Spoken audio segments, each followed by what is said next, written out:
Welcome to the Lifespan Podcast, where we discuss the science of aging and how to be healthier at any stage of life. I'm David Sinclair. I'm a professor of genetics at Harvard Medical School, and I'm co-director of the Paul F. Glenn Center for Biology of Aging Research. This podcast series is about why we age and why we may not have to, things you can do today and going forward to increase your wellness and to potentially live a much longer, healthier life. We've talked about the biology of aging. We've talked about things that you can do at home, preferably under the supervision of your doctor. And today we're going to talk about things that you definitely will be talking to and requiring a doctor's supervision to do, and even things that your doctor is unable to do, but potentially in the future may be able to. I'm joined today by my co-host and my co-author, the lovely Matthew LaPlante. Hey, Matt. Hey, we're back. We're doing it again. We are definitely doing it. Today we're doing a deep dive into some, somewhat controversial stuff. This is a scary episode. Well, I don't know if it's scary, but we have to do a disclaimer. I think we have to say that what we're going to talk about today, a lot of it isn't approved by the FDA, but maybe in the future. And some things that were available until recently and were banned by the FDA and are currently available only offshore. And just as was the case when we had the conversation about drugs and supplements, and maybe even more so in this case, there's a lot of misinformation out there about a lot of things that we're going to be talking about today, these potential avenues for addressing longevity. We're going to try to cut through that, but we are not doctors of the physician type. That's right. I'm a PhD in genetics. I'm not a physician. And so the things we've talked about in this series should always be done with the supervision and advice from your physician. Yeah, podcast is no substitute for a physician. That's right.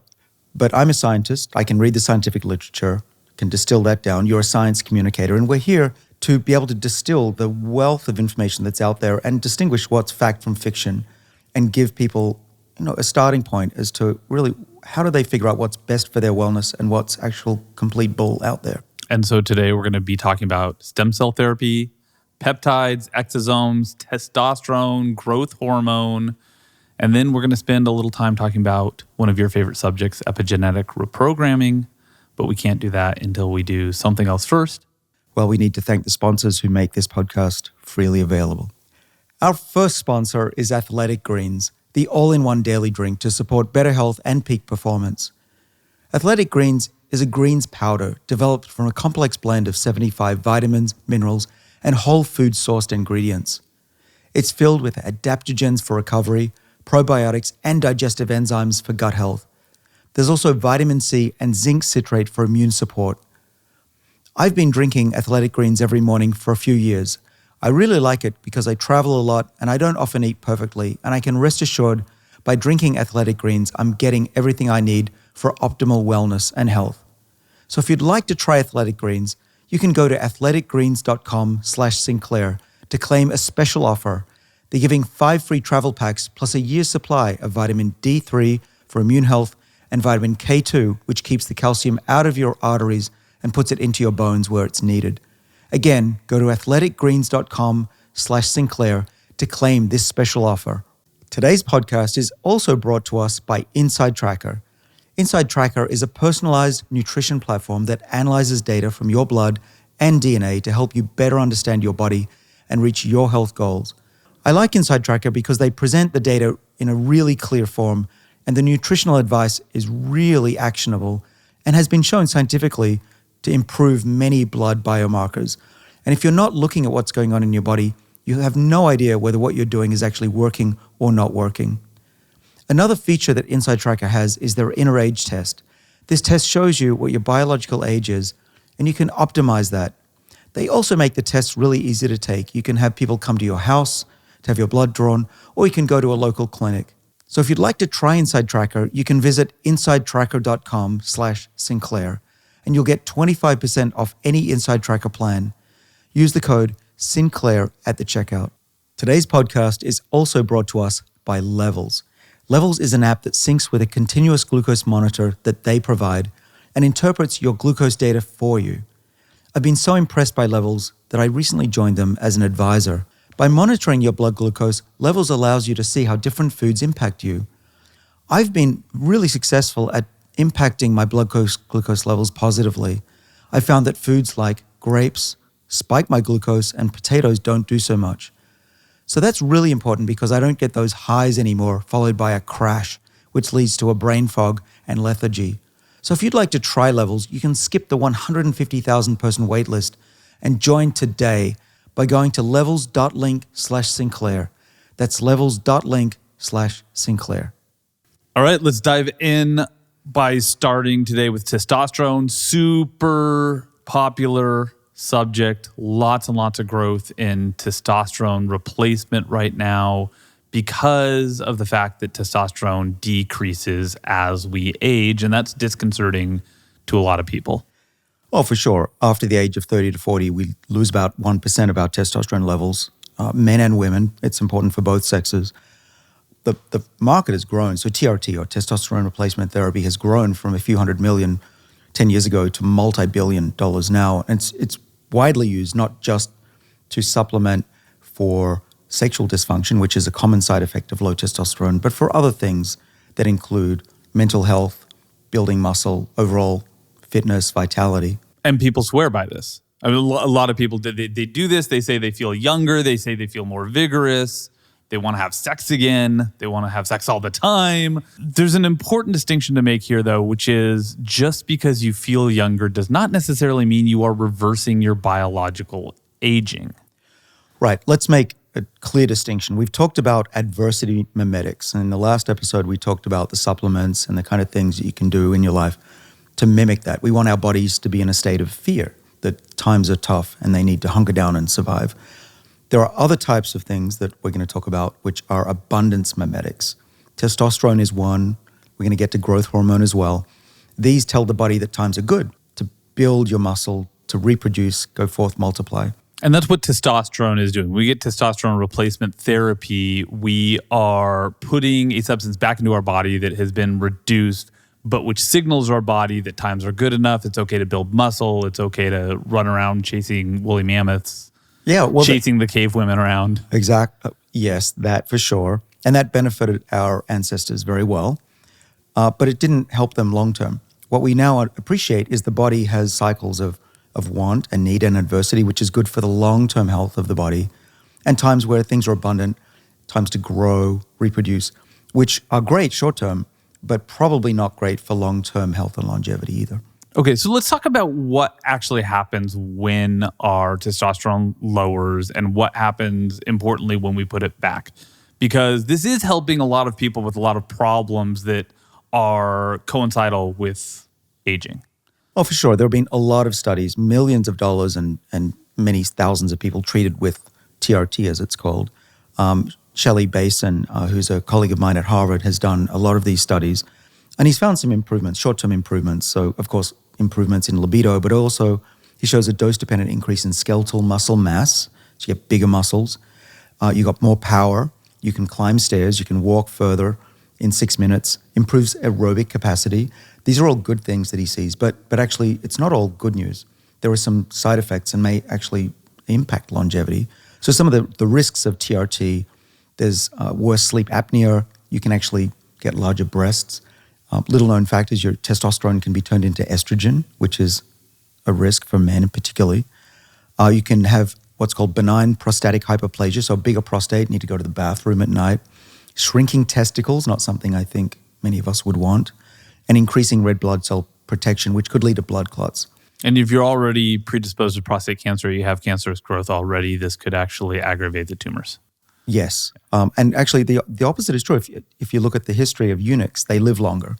And so it may actually be that supplementing with testosterone is not conducive to longer life. Okay. So this is an important principle here, and we're going to come back to this a couple of times on this episode, which is just because something makes you feel good today, and just because it might even be medically beneficial to you today, that does not necessarily mean it is addressing the causes of biological aging. It may be fixing something that you have a problem with. It may be improving even your quality of life right now.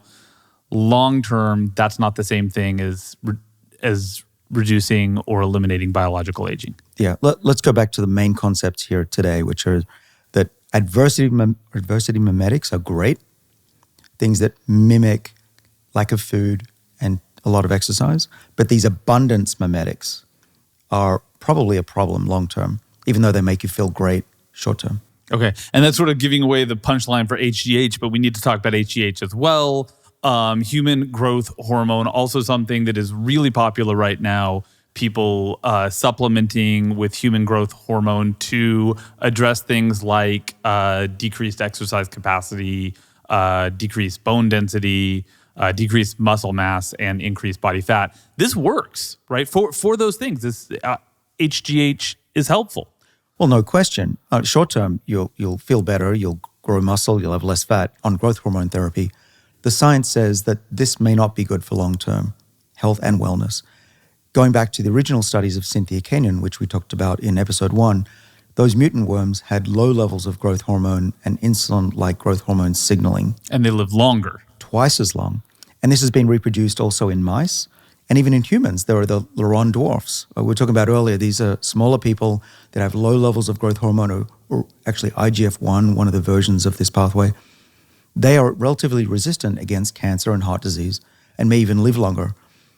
Conversely, if you're supplementing with growth hormone long-term, the chance is that you're having the opposite, that you feel great, but long-term you might have even greater risk of cancer and heart disease. And you know people who are on HGH for various reasons. One of the immediate side effects, even before we get to sort of like the longevity implications, is sore joints, carpal tunnel syndrome. Right. This is the kind of thing that does happen. Now, I just want to be clear. There are some benefits to bringing the levels back up to normal, okay? But going too high, which a lot of people do if they want additional benefits, that's where I think the main risk comes from. Another risk immediate is increased insulin resistance. That's true. We get high levels of blood sugar, we get high cholesterol, carpal tunnel, edema, so buildup of fluid, joint pain. Okay, so soreness in your joints, insulin resistance. Another one is an increase in the likelihood of type 2 diabetes because of that insulin resistance. All of this actually kind of sounds like symptoms of aging. Right. And that's the risk. The animal studies are telling us that growth hormone will tell your body that times are good, abundance mimetic, and that's not good for long-term effects of health. And probably what's going on is some acceleration of aging. Okay, but this isn't to say, again, like I think this really, we don't want to say human growth hormone is bad, testosterone is bad. People need to have a naturally healthy level of these hormones in their bodies. And there are ways to do that naturally. So for testosterone, you can work out the bigger muscles in your body, and that'll also help with growth hormone. So I work out my thighs and my back particularly, keep those nice and strong.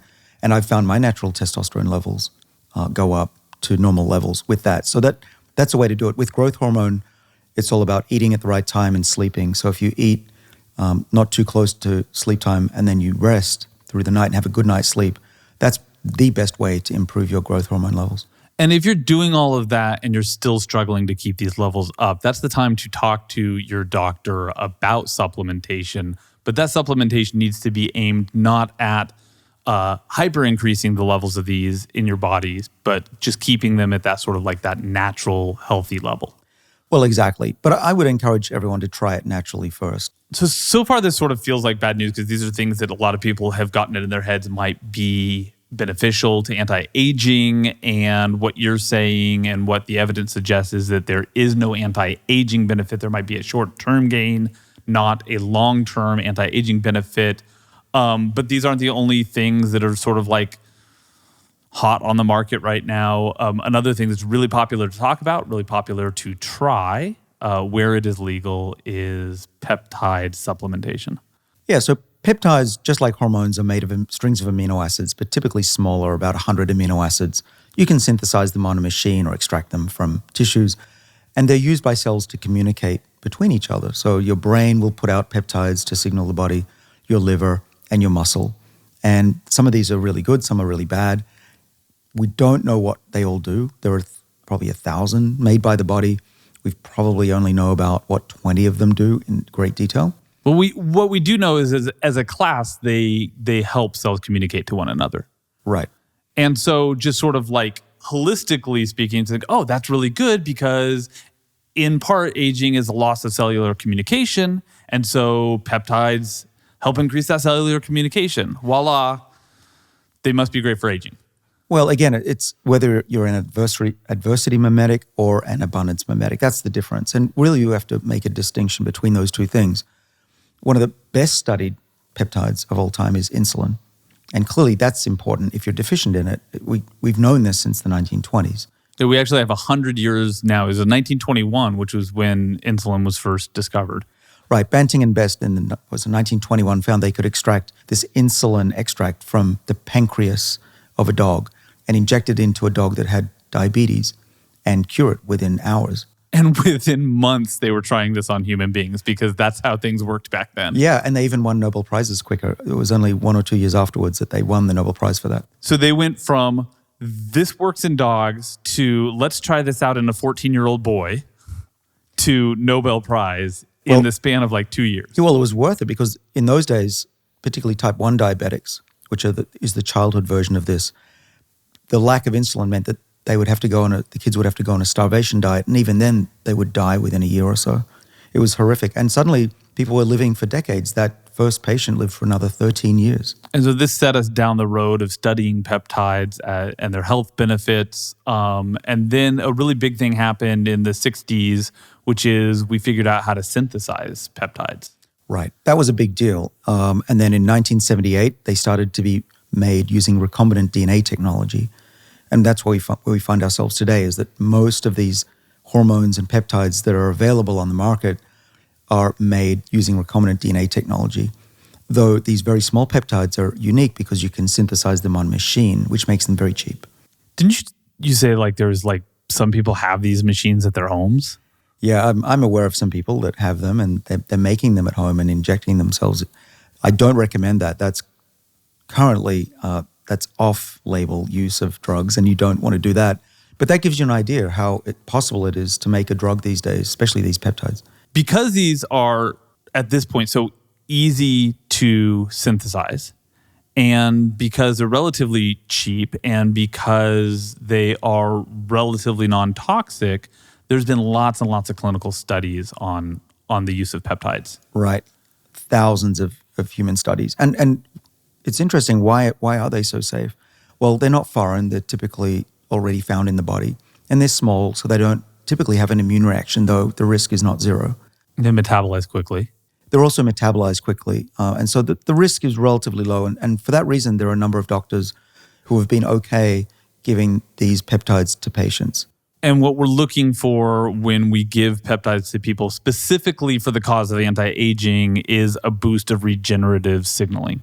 Right. So what you're looking for is the ability to recover from damage, increase wound healing, lower blood sugar levels, increase mitochondrial activity. Those are examples or signatures of an adversity mimetic, not an abundance mimetic. Okay, let's talk about some of these. We have discussed in the past MOTS-c. Right. MOTS-c. MOTS-c, so MOTS-c. That's a really interesting peptide, an unusual class that actually doesn't come from the nucleus, the normal chromosomes that we talk about, but from the mitochondrial DNA in mitochondria. And up until about 10 years ago, we thought that there were only 13 genes encoded in the mitochondrial genome, and there are now about 100 known. And MOTS-c is probably the best characterized of those. There's another one called Humanin as well. MOTS-c, when injected into mice, lowers blood sugar levels, increases mitochondrial activity, gives you the signatures of long life, probably promotes life. There's some evidence of that, and has been in humans. In fact, there's a clinical trial that was just released, the results of which showed that it reduces fat in the body and improves fatty liver, which are, again, signatures of potential longevity.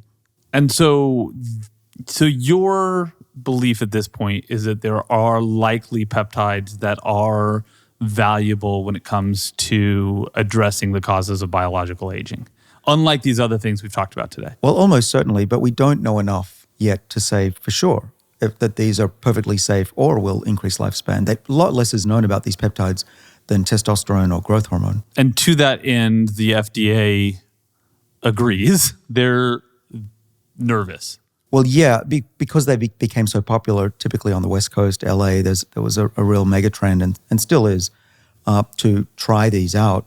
And they have a variety of properties that seem to be beneficial anecdotally, improving memory, muscle mass, lowering inflammation. The FDA looked at this and said, whoa, hold on, we don't know enough. And they sent a letter to a company saying, stop making this. And then that sent shockwaves. This was March of 2020.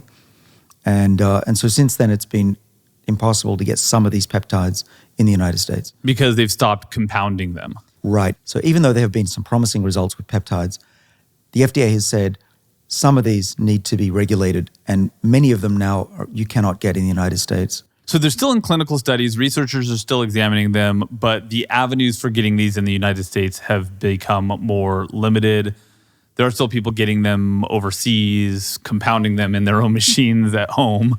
Right. But still, we have to be careful because they're not all perfectly safe. And one of the reasons the FDA was nervous about this and banned many of them is that there are some side effects.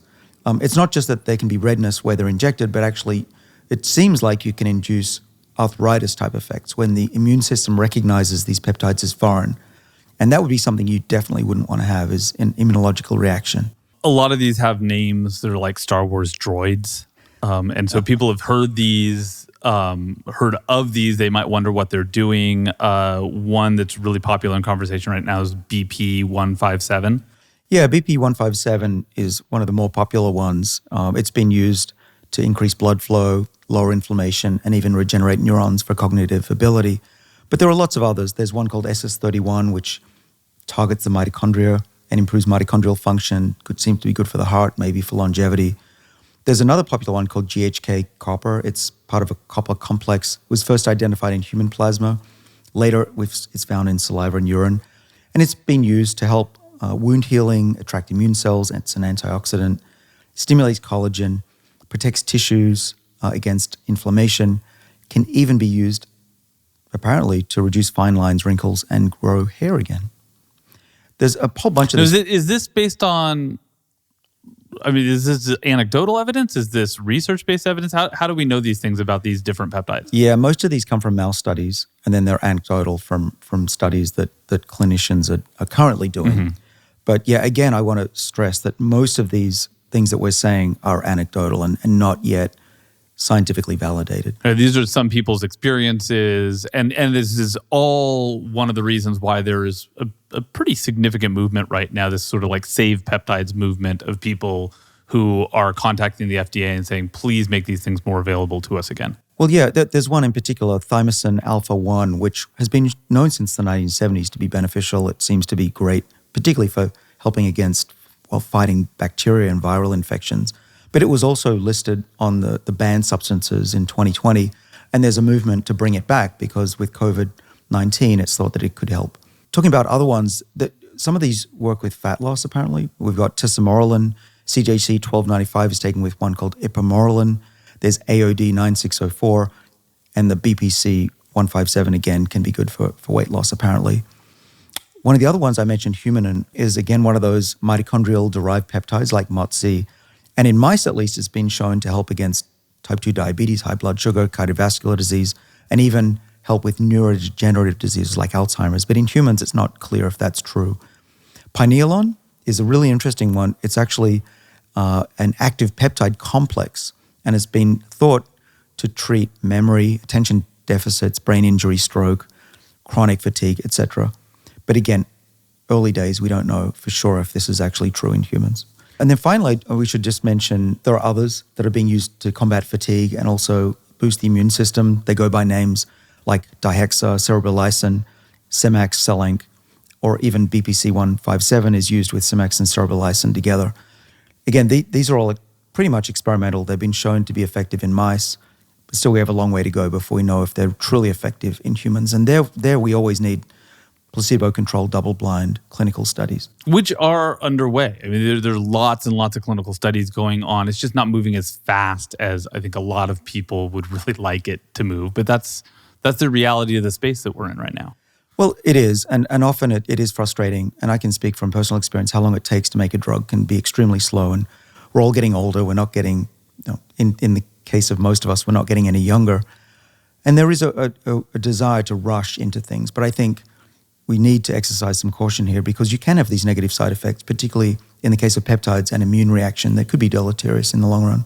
And in that long run, though, you see these as a very promising avenue for a lot of therapies that are going to help a lot of people, not just with individual conditions, but you think with aging.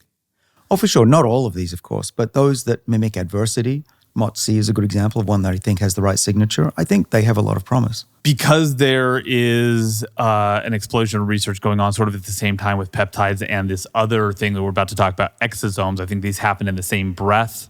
A lot of times people talk about peptides and exosomes. Both of these are cellular signalers, but exosomes work, well, they are different and they work a little differently. Well, very different. These are packages of information. They contain, well, they're membrane bound, so they're little vesicles. They're about the size of a virus, so they travel between cells and into cells very easily. And inside, it's not just one message, there's multiple messages. There's peptides inside, there's DNA, there's RNA, even what are called microRNAs, which are similar to peptides, very small pieces, in this case of nucleic acid material, that can go from the brain to other tissues, from tissues back up to the brain. And this is essentially the way the body can coordinate. So if there's an injury on your hand, your brain will know. Or if your brain gets injured, the rest of your body knows. And you need to have these messengers to coordinate the system in the same way you could imagine that the US Post. And so these are little mail deliveries or cargoes that we can both intercept and read.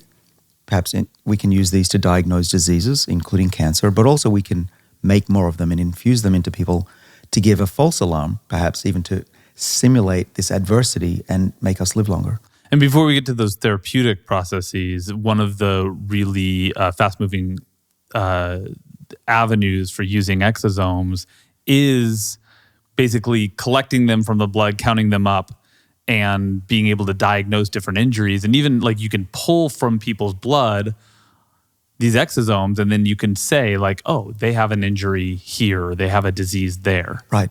Yeah, there are companies now that there's one called Therapeutic. There are others that you can read the cargo and you can say, okay, that comes from the pancreas. That is the signature of a stage 3 pancreatic cancer. So we may be able to use these to diagnose cancer years in advance. Without biopsying. Right, just a blood test or even a finger prick at home, send it off and diagnose cancer. And that would be reason enough to be excited, I think, about the potential for exosomes to tell us what's going on in our bodies. But what else we're learning right now about exosomes is that if we supplement these into the bodies of mice, like by injecting them back into their bloodstreams, it can help with injury. Yeah, I mean, there's a really well-known paper now from August 2017 by my good colleague down at Albert Einstein College of Medicine, Dongsheng Kai. And his expertise is looking how the hypothalamus, the little organ at the base of the brain, communicates to the rest of the body. And he's found that inflammation and damage to that part of the body affects the rest of the animal, including aging. And in this case, he found, interestingly, that neuronal stem cells, these progenitors in the hypothalamus, they secrete exosomes that tell the body to hunker down and survive. And the mouse can actually live longer if you isolate these exosomes and give it to the mouse. They also did the opposite. They deleted these special cells that make the exosomes, and the mice got diseases of aging and lived shorter. Why is that happening? Well, we don't know. In most cases, there's so many things within the exosomes that it's very hard to figure out which of those particular cargoes is responsible for the biological effect. But ultimately, if we can figure that out, we could make exosomes with just that particular component, and that could be a drug in the future. There was another fairly recent paper on exosomes, a 2019 paper from some Chinese researchers that used exosome replacement to address ulcer healing. And what they concluded was that the exosomes were actually rejuvenating senescent cells. Really fascinating here. Well, so senescent cells, if you missed the previous episode, are cells that as they get old and they have X differentiation, they lose their ability to read their DNA correctly. They become senescent. They stop dividing. They sit there and they start secreting inflammatory molecules, can even cause cancer to develop. We try to delete these cells. We know that in a mouse and probably in a human, if you get rid of these inflammatory senescent cells, it's good for health. But here we're saying, what the researchers are saying is that these exosomes, the particular type of exosomes, can reverse senescence. That's unheard of. If that turns out to be true, that would be quite a remarkable thing, meaning one day we don't have to kill off these cells, which, in the brain you wouldn't want to do that necessarily. We could actually rejuvenate them and get them to grow again healthily. Right now, the way we understand how to do that is through the Yamanaka factors. But this would be another avenue toward that same goal of taking X-differentiated cells and sending them back into a differentiated state. Well, the Yamanaka factor rejuvenation of senescent cells is preliminary. This is some of the work we're doing in my lab. And it's not even clear if the Yamanaka factors are potent enough to reverse senescence. But this finding that you referred to is the first instance that might be possible. All of this is why there's a lot of excitement around this this particular potential therapy. But again, just like peptides, this is sort of the Wild West right now. But people are already taking exosomes and having them shot into their bodies. They can be delivered by IV or intramuscularly. But again, we don't know what the long-term benefits or side effects are. So we have to be careful. It's still available in some parts of the US, but we don't know. Yeah, this is not one of those things you have to go to Costa Rica for. At least as of right now, the FDA hasn't cracked down. They haven't said this is a step too far. That's right. But while exosomes aren't completely banned in the United States, you can bet that the FDA is looking at this for potential safety concerns. And we'll see how things go over the next few years. And that's not the same thing as saying like, go do it now. No, that's not what we're here for. We want to educate and look at what might be available down the line once things are proven to be safe and effective. And this is another one of those things like peptides, you're feeling positive that there is going to be actual clinical research that will show us the actual benefits of these. We don't have to make super guesses. We can actually see in the research how exosomes are going to be beneficial and then start to implement them into our longevity regimes in a responsible way. That's right. And just to be clear, exosomes are a highly validated scientific pursuit. And there are biotech companies, pharmaceutical companies, building giant factories for billions of dollars to make exosomes to treat diseases. The question is, do they work for long-term health and longevity and how safe they are to be used over decades? That we don't know yet. Okay, let's move then into an area of research that is even further along. Still, we're learning more about every single day, but also has potential anti-aging implications. Stem cells. Let's start with a little primer. Stem cells are cells that can divide asymmetrically to produce cells that go on to make tissues. So for skin, you need stem cells to make all the skin that grows over your lifetime. And they retain youth so that they can keep dividing over and over, and they don't become any particular certain cell type over time. And stem cells can become more stem cells, or they can become any kind of cell. And there's a few different types. Right. The two main classes are multipotent, which can make a few different types of tissues. These are cells that you typically get from an embryo, or you can go all the way back to age 0 and what are called pluripotent stem cells, which can make any type of cell and any type of tissue. You can think of this sort of like as one of those trees, right? Like you have the pluripotent cell that can do anything, and then after a while, a little further down in the development, you have the multipotent cells, which are still able to transition into several different kinds of cells, but not all of the different kinds of cells. Exactly. And so if you want to build a mini human brain or rebuild a kidney out of a skin cell, you have to wind the clock all the way back to 0 and start again. And that's called inducing a pluripotent stem cell state. And that goes back to what we were talking about earlier, the Yamanaka factors. This is one of the ways that we've identified that we can turn a stem cell or any kind of cell from being a stem cell back into a state of pluripotency. Yeah, let's just talk about Shinya Yamanaka because it's really quite an amazing story. So Yamanaka in Japan in the early, 2010s, was in his lab was trying to figure out how do you take an adult cell from an animal or a human and make it pluripotent. Because if you could do that, imagine you could build any tissue you wanted. And he was trying lots of different gene combinations and hit upon 5 genes that when put together worked. So I could take your skin cell now using Yamanaka's genes or Yamanaka factors and make a pluripotent stem cell line and rebuild you. I could even turn you, by the way, into a sperm and an egg and clone you, but I won't do that. So Yamanaka found the following genes. So KLF4, SOX2, CMYC, and LIN28. We use 3 of them, particularly in my lab. We'll talk about that later, OS and K for short. But this was a major breakthrough because finally you could take anybody's skin cell, which you could easily get from the cheek or a biopsy, grow that in a dish, reprogram them, which takes about a week once you put these genes in. And when they grow up into what we call a colony, which is an assemblage of about 100 cells, you pick those, and now you could grow basically anything you want from Matt LaPlante cells. Well, and I've seen this in your lab where you've taken cells from a mouse, you've induced them into a state of pluripotency, and then you have trained them, for lack of a better word, to grow into brain cells. And now you have these little clusters of brain cells that look like little brains. Well, we've done that for mice and we've done that for human. We have mini human brains, and we take these from old individuals, old normal individuals, and also patients that have susceptibility to Alzheimer's disease. And again, I think I want to talk about this later, but what we have the ability in my lab to drive aging forwards in those what are called cerebral organoids, and even in reverse. And that's what's important really for being able to study the human brain without having to touch patients. And we can go a lot quicker that way. Before we sort of go down that rabbit hole, can I take us back just a couple of steps to how this actually happens? Like, how do you take these factors and put them into a cell? Well, it's actually really easy. Any high school student could do it.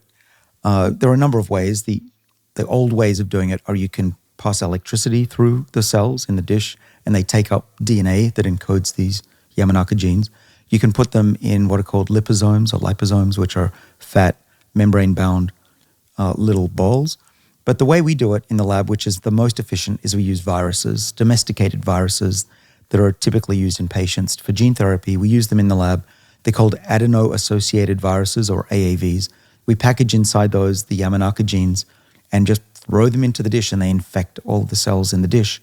And now those cells are transgenic. They carry these genes, and we can turn those genes on and off at will using drugs and see what happens. And the implication here is that we can take these now pluripotent cells, and then we can use them to treat areas of the body where the cells just aren't acting the way that they're supposed to act anymore. But there's still a problem with pluripotent cells, right? Or sorry, induced pluripotent cells right now. And that is cancer. Yeah, if you take the age of a cell back to 0 and allow it to just grow and put it into a mouse and probably a human, you'll get cancer. Teratoma is a particularly pernicious type of cancer, which can be a hairy ball of mass, sometimes with teeth in it. You don't want that. So you have to be very careful not to put these pluripotent stem cells back into the body and just let them grow. Which is why right now most stem cell therapies aren't using induced pluripotent stem cells. They're using harvested stem cells, and we can get those from a variety of places. Right. Mainly what we're using, or what scientists and doctors are using, are what are called autologous stem cells. So cells that you take out of your body from various parts of the body, typically fat cells on your back or your hips, and then purifying them out, freezing them down, and or putting them back into the body in different places or into the bloodstream. So we can just suck stem cells out of fat, out of adipose tissue. A lot of people think like, well, why would we even go through the process of trying to induce pluripotency if we can just take stem cells out of fat? But one of the things that I think needs to be said, and you've done some research on this, is that stem cells age also. They do. They undergo epigenetic changes that make them less able to regenerate new tissues. And that's also true. You see that with gray hair and hair loss. That's the loss of the stem cells in the hair follicle. One other thing that would just happen recently is it was discovered that you don't just have stem cells getting old, they can even be kicked out of what's called the niche where they belong, they like to reside. And that's true for the hair cell. There's a fascinating video that I threw up on Twitter, and the stem cell, you could see, they captured it under the microscope, it got kicked out. Anyway, suffice to say, what is really going on is that these stem cells need to be slowed down in their aging process or even replaced, and we're only just learning how to do that. The other thing that we can do is capture them at a much younger state. That's where cord blood comes in. Right, and you can even do that for adults. The idea is that if you capture these cells when they're very young, or if you're in your 20s and 30s, you can bank them, put them in a freezer for later use, either to replace the blood if you have leukemia, or even using new technologies to modify them and grow new tissues, perhaps even replacing old blood when we get very old. And a lot of people are doing this now. It's becoming more and more common for people to say, hey, look, I want to preserve my child's ability to use those stem cells later on, even if we're not exactly sure how they're going to be used. And so they're banking them. Your kids are in their teens and early adult years. But if you could go back in time, would you do this? Yeah, we didn't do that because at the time it wasn't clear if they were useful, but now it's very clear that there are uses for them, especially if they get childhood cancer. And so I would do that. If I was a new parent, I would aim to bank those. How about you? Yeah, I mean, so as you know, I haven't followed you down every longevity rabbit hole that you've gone down and that other people have gone down, but this is definitely 100% something that if my child had been born today, I would absolutely do. I would be banking their cord blood. Yeah. So if I did want to do that now, though, how would I go about doing that? Well, there are companies you can contact, and often the hospital and the doctors you work with know how to do this. But you need to get ready. You at least need a few days, often a week, to get ready for this because you need to spin them down and put them in a freezer. But when you have a placenta, there are particular parts of the placenta. You can take the cord blood. You can take a thing called Wharton's jelly, which is this gelatinous substance made of hyaluronic acid, where there's a particular concentration of stem cells you can also isolate.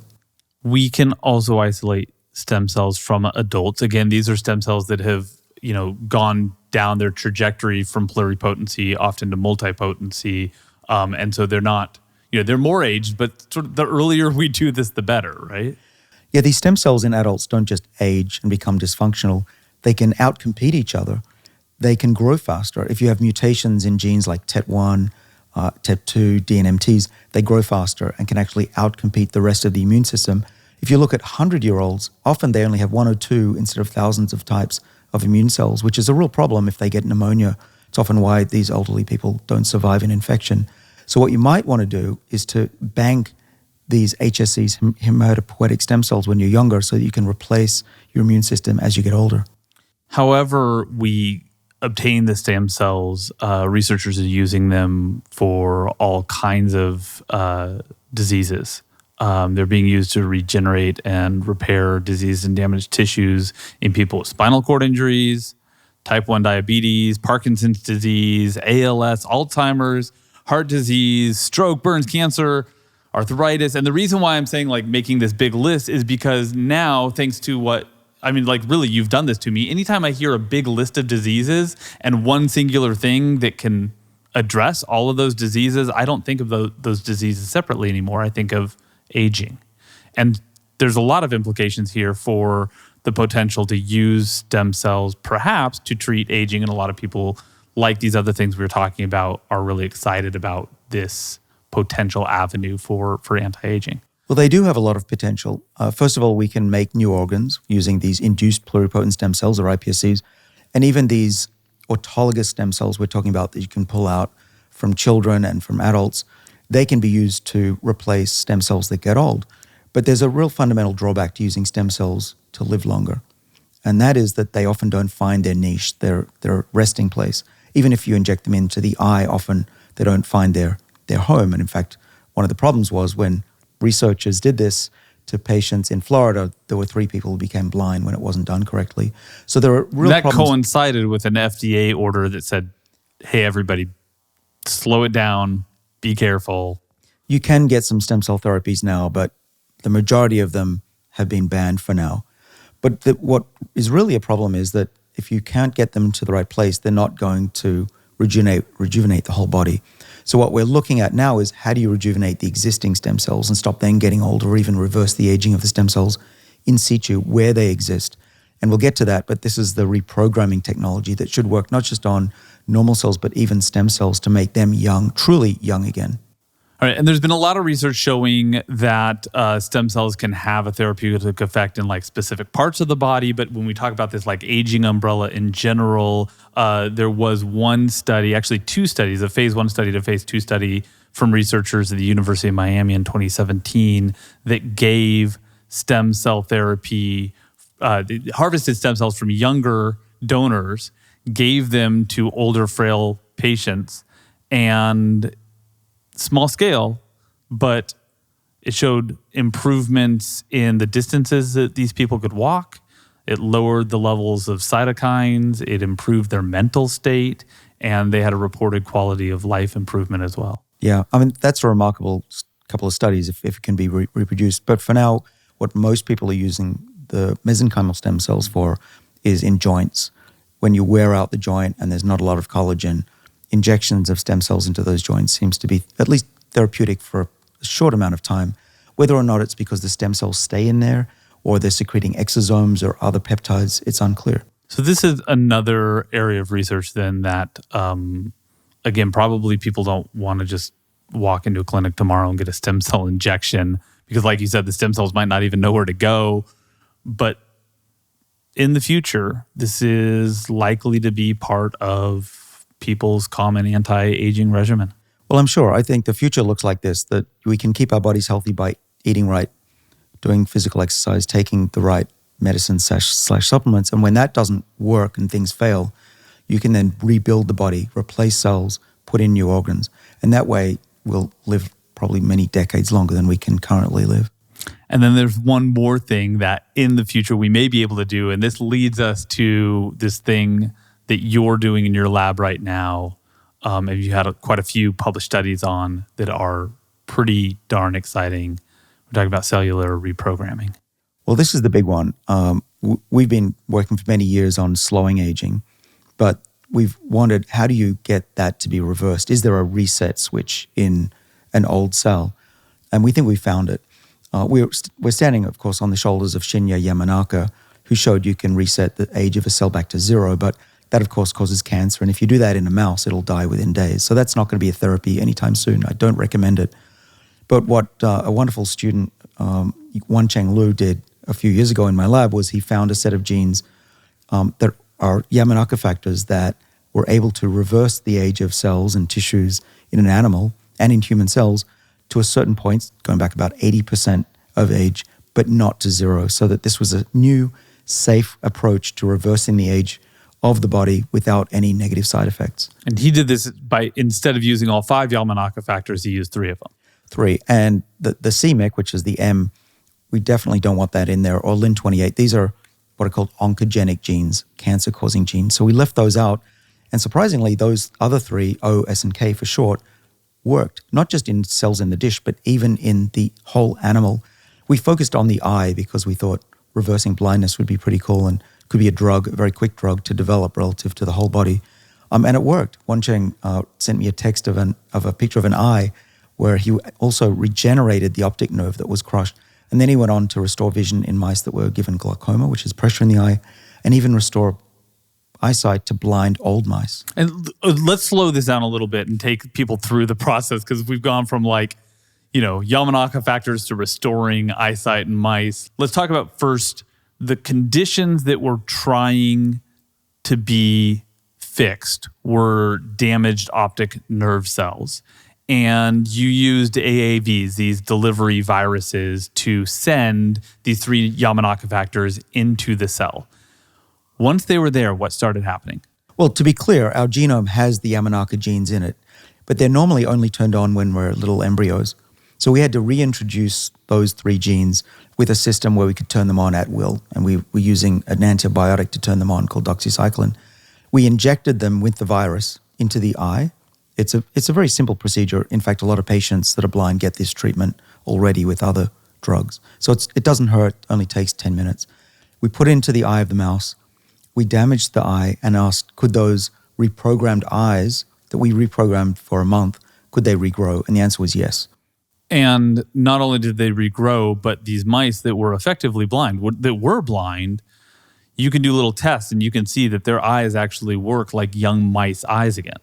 Well, we put pressure in the eye to mimic glaucoma, which is a major cause of blindness in the world. Or we just let the mice age out to 1 year of age and they were blind, essentially. And we could tell that they were blind because we show them little images that move, lines actually that move from left to right. And if a mouse can see that, young mice will move their heads. It's called the optomotor response. You can see videos of this. It's really cute. They're like watching a tennis match. Yeah, we do that too, by the way. We also, of course, we measure the electrical activity of those nerves. We also measure the age of those nerve cells. We look at which genes are switched on and off. And the conclusion was that the nerves went back in time, back to the reset, full reset to about 80%. Their genes, the gene expression patterns, as we call it, which is which genes are on and off, was reset to being young again. And the mice got their vision back, almost as good as they were when they were young. So a lot of people will hear this and say, man, this is really cool. You can reset blindness in a mouse or reset vision in a mouse. Can we do this with other cells?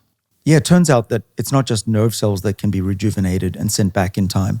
We've done this for skin cells, we're doing it for muscle cells, we've done it for other parts of the eye. And in fact, the shape of the eye and the structure of the eye, it doesn't just go back in time, it actually rebuilds itself like it's young again. So we're super optimistic that this may be a universal mechanism of age resetting in the body that can not just be applied to different mouse tissues, but also in humans as well. And we're in the process, hopefully in a year and a half, of trying to restore vision in human patients that have lost their vision due to either glaucoma or genetic diseases. So this is happening because it's accessing the backup copy, the original state of the genetic code that the cells are building themselves up by? Well, the genetic code stays the same. The epigenetic code, which is the reader of the DNA, which we talked about in episode 1, that gets reset. So the structures of DNA folds that have gone awry during aging, this X differentiation process where cells lose their identity, that gets reset back to youthfulness. But how that happens, how do you get a loop of DNA to go back into a bundle and a bundle to go back into a loop? We have no idea how that works. We know that there's a backup copy of not the genome, but the epigenome, the structures that read the DNA, similar to polishing the scratches on a CD with the analogy we talked about in episode 1. But how does the cell do that? How does it reestablish that original software and reinstall the software in the cell? We're only just trying to figure that out now. Eventually, we will know how this works, and maybe we'll even develop a pill instead of a gene therapy that could reset the age, not just of the eye, but the whole body. And when that happens, certainly it's going to be a very different world. But until then, we'll work on vision, and then we'll see where we go from there. Well, suffice it to say, there are several ways that we think that we can get the human body to do this, to reset the epigenetic clock. We can do it through cellular reprogramming. It looks like it's possible to do through exosomes. And you just mentioned pills. And it does appear that it's possible that this is what metformin is contributing to, and some of the other drugs and supplements that we talked about in an earlier episode. But I mentioned metformin because a lot of people are going to say, okay, all of this stuff is great. You've told me a bunch of stuff that probably won't be accessible to me anytime soon. There is a treatment regimen that is being tested out right now that starts with metformin, but a couple of other elements as well. Let's talk about that. Yeah, this is my colleague Greg Fahey, Dr. Greg Fahey, and he's been working on anti-aging or longevity treatments for a while, and he hit upon a triple treatment. He uses growth hormone, which is known to raise blood sugar levels. We talked about that as a downside. But then he realized if he could include DHEA, a hormone that is depleted during aging, as well as metformin, he could mitigate the negative effects of growth hormone. And he gave that for 12 months to 10 healthy men that were aged 51 to 65. And lo and behold, when he looked at the biological clock of those men, they went back 2.5 years, which may not sound like a lot, but as I thought about it, if you could truly reverse your age every year by 1 year, that means you're not going to age.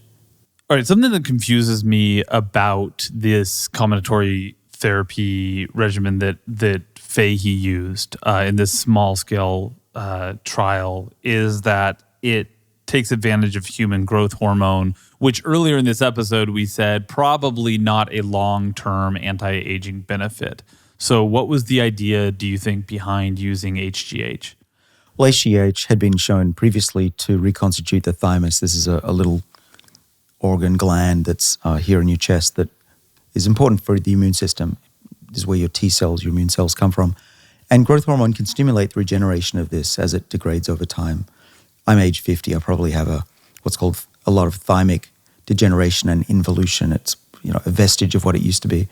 And growth hormone can stimulate that, but it comes with side effects, as we mentioned, not least of which is increase in insulin insensitivity or glucose intolerance. In other words, the cell doesn't take up the glucose from the body when you have a lot of growth hormone around. So he combined that with 2 diabetes therapies. One is metformin, which everybody knows. And Greg also showed actually in an experiment that he did on himself that DHEA, this hormone that some people take for longevity, can also control blood glucose levels. So that combination of 3 gave the best effect. But I should say that measuring the clock in the blood doesn't mean the whole body is being rejuvenated. That's just one indicator. So what I'd like to see Greg and his colleagues do is to measure aging of other tissues and measure it using different clocks, not just the Horvath or epigenetic clock. We talked in an earlier episode about the proteomic clock. There are a variety of clocks. There's glycan age, which are sugars that are attached to proteins that change over time. And there's one called immunoage. You measure various changes in the immune system. Altogether, these can be used to get a better picture of whether Greg's treatment is truly reversing aging or just some aspects of it. But the really frustrating thing is, even with these clocks right now, we don't know what we don't know 5 years, 10 years, 20 years down the line. So it's a really good indicator if we can get these clocks to reset, if we can get these clocks to lower, like Greg did, at least in the short term. In the long term, do we have to wait for the long term? Well, it depends. I know that Greg's research is ongoing, and that I was with him a couple of months ago, and he told me that repeated treatments over more than a year actually reduce age based on this blood clock, even more so, and people are going back by a decade, apparently. So super interesting time. I would say the jury's still out whether this is truly reversing aging or just some aspects of blood aging. But it's a very interesting time that we live in where people are ostensibly going back in time. One of the commonalities, I think, in almost all of these things that we've talked about today is there are these early indications that something might have effects, and people are jumping over one another to get to them. And, some people are going overseas. If they can't get it here, they're finding doctors willing to do this. They're, finding suppliers from wherever on the internet they can. And it's understandable, right? Because people are suddenly awakened to this idea that aging may not be something that we have to tolerate in the long term. So they're eager, but there's still work that needs to be done. There is, but what I think is really exciting is we wrote our book Lifespan in 2018-19, and we envisaged a future where people could turn their clock back and be rejuvenated. It's only been a couple of years since then, and there's been a huge advance in the ability to reprogram the body, to measure it. These tests are now available to the public to measure your biological age from blood and from spit. We're in an age where I would say it's hard to even predict where we'll be in 5, especially in 10 years from now. But if you're frustrated, if you're really overeager, there are things, I think this needs to be said, like you can take steps right now. You don't have to necessarily be taking peptides and exosomes, and you don't have to hunt down Greg and say, give me this combinatory therapy. Just slowing down the biological clock right now, doing the things that we talked about in the first few episodes is going to buy you that time for these therapies to mature to the place where we know that they're safe, we know what they're going to do. Right. So stay young, stay alive, because the future looks bright. Just with the current pace of medicine and medical technologies, if you live an extra year, you get another 3 months of life. We could easily approach a time where every year you live, you get another year of life. And that's when the world becomes super interesting. What are we talking about next episode? We are talking about aging on the outside. So we've talked a lot about how to keep your insides young. Next episode, we're going to talk about your skin, your hair, your nails, how to keep those looking good. And it's not just superficial. It's really important. It's actually been shown that if you look younger on the outside, you're probably young on the inside too. So stay tuned for that. If you're enjoying this podcast and would like to support us, please subscribe on YouTube, Apple Podcasts, and Spotify. On Apple, you have the opportunity to leave us up to a 5-star review. Also, check out the sponsors that we mentioned at the start of the episode. That's probably the best way to support the show. We also have a Patreon account. That's patreon.com/David Sinclair. There you can support the show at any level you'd like. Thanks again for joining us on this episode of the Lifespan Podcast.